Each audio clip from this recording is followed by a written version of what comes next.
జీలకర్ర బెల్లంలో యాక్ట్ చేశారు చూడండి ఆవిడ. ఉమ్. టెంపుల్కి వస్తారు, మిమ్మల్ని అడుగుతారు పెళ్లి చేయమని. చెల్లె స్వప్న అని. చెల్లె స్వప్న, కరెక్ట్.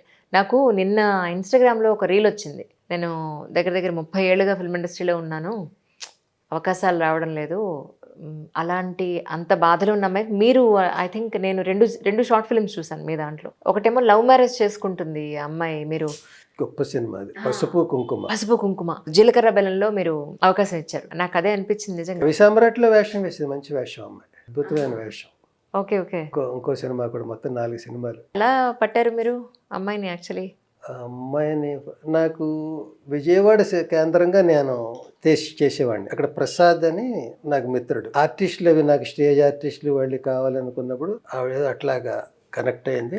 మదనపల్లిలో ఇది. మదనపల్లికి ఒక బస్సు లేదా ట్రైన్ తెల్లారగట్ట 4ంటికి దింపుతుంది. అక్కడికి వెళ్ళడం కష్టం. అక్కడ మామూలు హోటల్స్ కూడా పెద్ద అంత కంఫర్ట్గా ఉండవు. అలాంటి చోటకు వచ్చి పాపం ఆవిడ.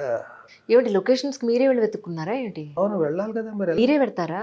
మరి ఇంకెవరికి అప్పచెప్పరు? అప్పచెప్పడం అంటే నేను వెళ్ళాలి. ఇప్పుడు నేను ఒక చోట 7-8 ఒకేసారి సినిమా షెడ్యూల్ లాగా వేసుకుంటాను. 8 షార్ట్ ఫిల్మ్స్ అనుకోండి, ఎంత 8 పావు గంటలు, ఎంత 2 గంటలు కదా.